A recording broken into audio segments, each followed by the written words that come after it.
Hey everybody, HMV here. Playing more Kerbal Space Program, and we are launching a quite squirrely rocket, which you'll see in a second here. The test launches were a bit terrifying, but that's just what this rocket does, sadly. This ship's entire purpose is to see what Serran is like,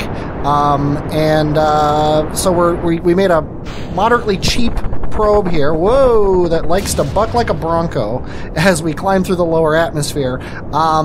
It's just that I don't have the technology available to do this cleanly, at least not with my skill level, and we're just dealing with it. So we've got some science to do. I think I'm going to wait on it. We're over 2,000 meters here, so I should be able to cut over pretty far. The ship is interesting in that it almost flipped over, even though I made it so it wouldn't flip over. There we go. We're just going to burn sideways. The batteries on the back here actually aid in the stability of this ship. Now, granted, we're already 40 kilometers up, so it probably doesn't matter that much. But when I had the batteries on the front, the drag caused this thing to flip around. When I put them on the back, it's fine. But I'm going to get this guy up to a 100 by 100 orbit, and then I'm going to, I'll come back when I am planning my ejection to Serran.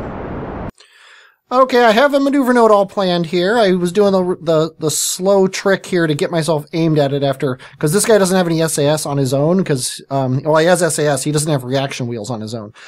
So I had to burn the engine and start the rotation, and then I time warped. About 4 minutes it took to go not even 180 degrees around. But he's aimed at his maneuver node now. So we're looping around the orbit here. And now we're burning. And if you look here on map mode, we're going to be ejecting straight out, which is just, that's sadly kind of how you have to do it in this system in order to get your stuff set correctly. You can't burn like you're burning to Duna.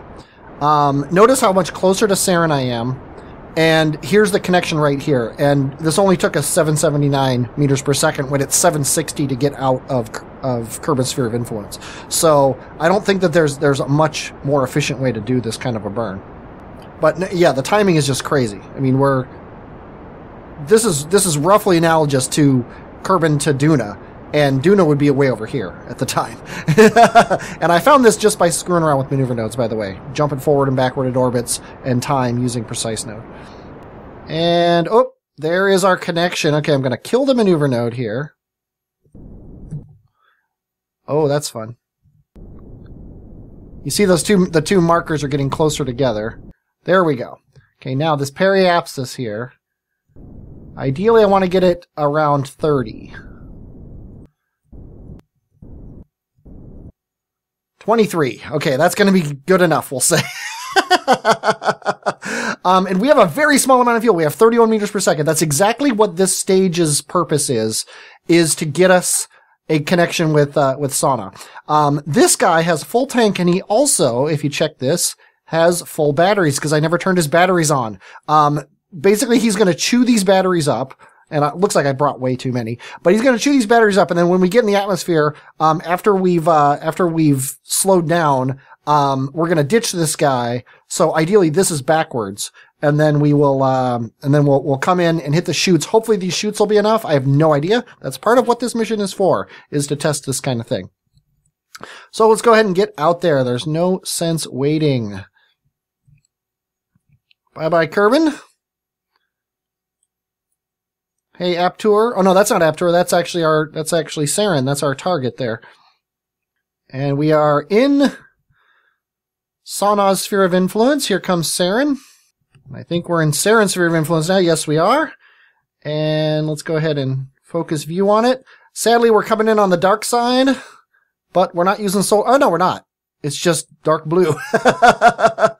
And it rotates fast. This is at time warp. Okay. Regular warp, I guess, is normal.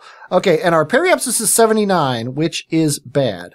So I am going to, touch the gas here. Our batteries are dead, which is fine. Let's just activate one of these batteries. Oh, let's go ahead and take our first temperature scan and transmit it. Probably should turn on another battery. Okay, we're going to slow ourselves down very slowly here until our periapsis gets down to 30, or we run out of fuel. Looks like our periapsis is going to get down to 30 before we run out of fuel, which is always good.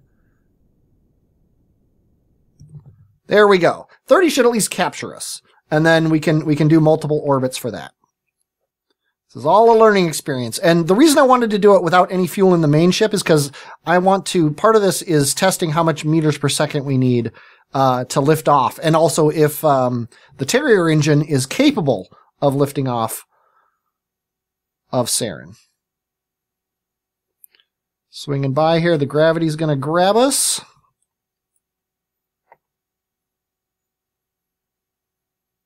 And we are in the atmosphere, so I'm going to ditch this stage after I turn on another battery. Oh, temperature scan. Might as well take it and transmit it and ditch that. And then transmit that. Not sure why we got 2 temperature scans, but hey. And I'm actually going to activate this engine here. The surface looks very bumpy. Let's go ahead and reset that experiment. I don't actually want it to be taking these experiments. Okay, we are almost fully captured here. We are definitely captured now. Let's go ahead and transmit this data. We've got redundancy here, so if we lose an antenna due to overheating or something like that, not a big deal.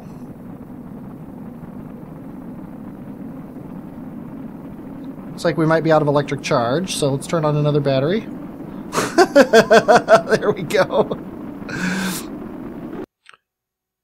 Okay, we are not yet at periapsis. I think we're probably going to have a pass through the atmosphere. Oh, and look at this. Sauna is rising. Oh, wow, look how much farther we are from Sauna. But yeah, it looks like we're definitely going to be making another pass. Which isn't a big deal. This probe is not in any particular hurry.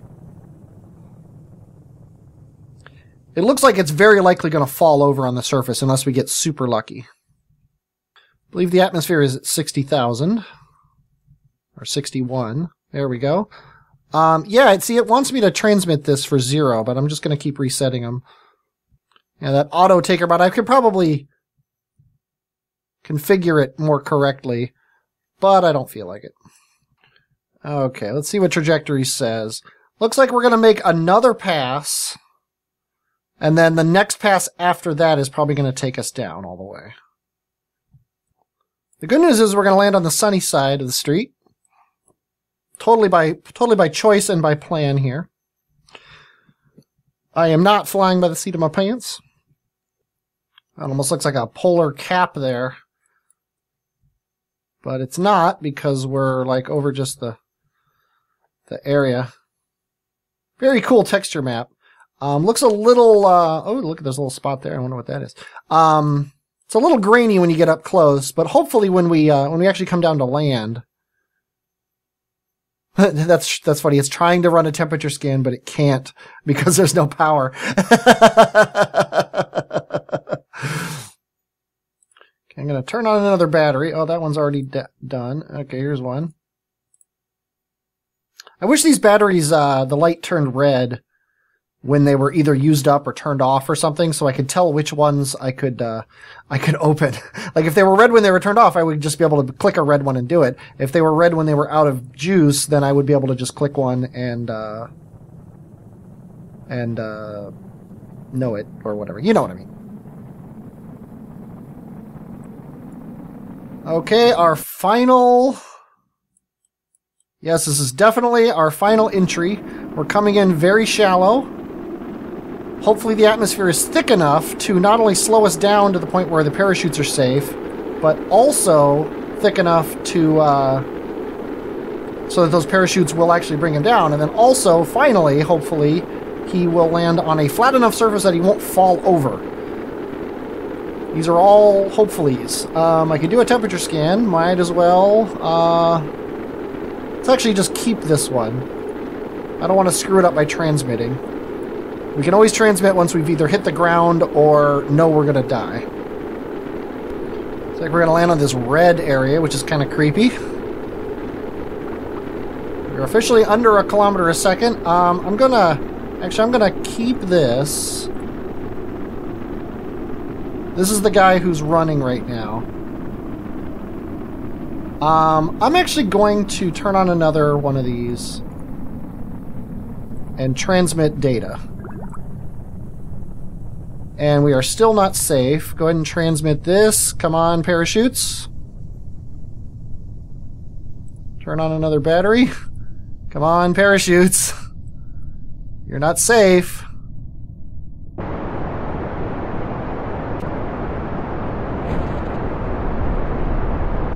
Okay. I hated using engines for that specifically because I wanted to see if how much I could use to get up. But looks like we're going to be landing at about 10. I'm actually going to... I've already wasted some... There we go. We made it. Okay, let's go ahead and transmit this. Let's turn on some more batteries here. Come on. Show me some batteries. I know I have plenty of batteries. I wish I could turn them all on. I actually checked. They don't work with action groups. And it looks like, though, that we have sent everything. So now it is time to get home. So let's turn on a couple more batteries. Just 2 of them, I think, would be fine. And we are going to try to launch to the east and see if 2715, which is probably about 3,000, because we didn't use that much of our fuel. We're going to see if this is enough, and if this engine is efficient enough in the lower atmosphere. The specific impulse of 288 isn't so bad. 360, I think, is what these guys are in atmosphere or in space. 288 isn't bad. It's should be enough. But we are... Where are we on this planet? We're right here. So we're actually not too far from the equator. So we're just going to launch to the east and hope that that works okay. East is this way on the nav ball. Computer on. And Z. And this isn't going to help us, so don't bother. And definitely need to turn on batteries as they're needed. Looks like we're going to be fine on electric charge here. I don't know what a good ascent is. So I'm just kind of making this up as I go along. But our apoapsis is at 12, which is not so bad, really. It's not very controllable, considering SIS is on. But apoapsis of 20, I think we're doing pretty good. No, this is a garbage reading. I hope that's not wasting electric charge. Turn this battery on. Apoapsis of 30, I think we can start bringing it down here. 45, and I'm actually going to go horizontal now that my apoapsis is 50, because 61 is the height of the atmosphere. So when this gets up to, say, 80, I'm going to cut the engines.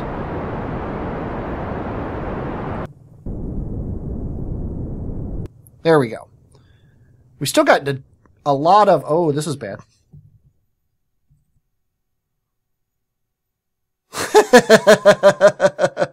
I'm sure we'll be fine. Yeah, it looks like we're going to stay above the atmosphere for our apoapsis. We've still got 900 meters per second of thrust here. And we started it with 270, so we've used 1,600, give or take, so far. And we are in space. We don't want this temperature reading. Let's go ahead and let's turn off trajectories here. Oh. And here's our apoapsis. To get back into orbit, this guy's going to take about 297. So we could actually probably get back to Kerbin on this, which is awesome. Let's go ahead and time warp to set ourselves to this. We got a minute before the burn.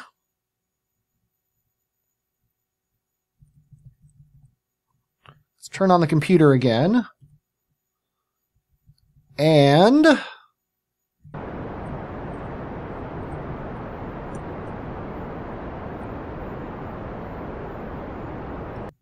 there we go. We're in orbit.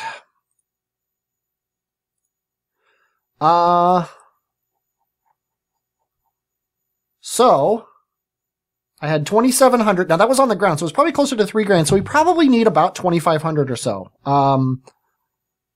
Might say 27 to launch. That's my gut guess is 27. So to get back, we should have to do roughly the same thing we did to get here, which is burn to bring our periapsis or our apoapsis completely out, which is not working. So let's go forward in our orbit. There we go. Bring us down to Kerbin. Let's set Kerbin as our target. We want to do this at the ascending node and descending node. It seems like this tight in, you're just better off just going for the ascending and descending node as opposed to trying to get some sort of a transfer window. So we're going to go forward a couple orbits here until we're going at this. Then we're going to go forward a bit. I think we're just going to do this burn to get our ascending node and connection right close to this. That's 623. Oh, that's too much. So we need about, from a 700 orbit, we need about 600 and we'll say 50 to get back to Kerbin. Plus, who knows how much more, 50 or so. So make it an even 700, to get back to Kerbin from here. So that's 2,500 to get into orbit, maybe 27, and another 7 to get home. That's not so bad. But we're not going to bother doing that. We're actually going to crash this guy. So let's go ahead and kill this. Flip us around. There's no reason because this guy doesn't have the Delta V to get home. So we're just going to ditch him. Go ahead and transmit that. Why not?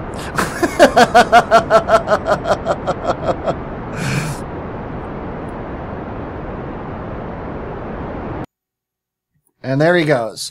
This guy has done his job. He is now going to come back down, crash into the surface, and be a dead probe. Yeah, I might as well transmit, even though it's not worth anything.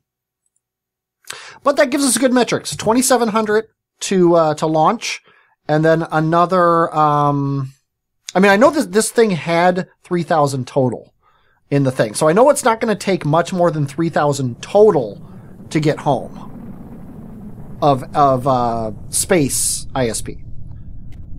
So that means that he almost could get home with 3,000 total. So it's actually probably closer to, he died. Yeah, it's probably closer to 2,300 and then 700 to get home, which is interesting. Which is very, very interesting. Nothing survived. Oh well. I'm going to actually end this here. I'm sorry if this is a kind of a short episode, but just busy. I'm busy. What are you going to do? But next episode, hopefully, let's see. Tell you what. Let's go back to the Space Center. I seriously doubt we got 90 science. No, we only got 47. So we don't even have enough to unlock something new. I'm kind of waiting here on fuel lines, these nicer fuel tanks, bigger fuel tanks, so I can actually use these bigger engines. And then, I already have struts, so that won't be a big deal. So we can start as soon as we get this node here, we can start launching bigger things, which will be nice. And as soon as we get this node, we can start putting fairings around things, which will also be nice. Now, this is the smaller fairing, which isn't very useful, to be honest, but it's just what we're waiting for. And I'm kind of lamenting forcing myself to keep going down this, but we're gonna keep going. We're gonna do it. We're gonna see what's up. So I am gonna try my hardest next episode to get some sort of manned mission to Serran and get that going. I hope you enjoyed watching this. I definitely enjoyed playing it. I'm HMV, and I will, as always, talk at you later.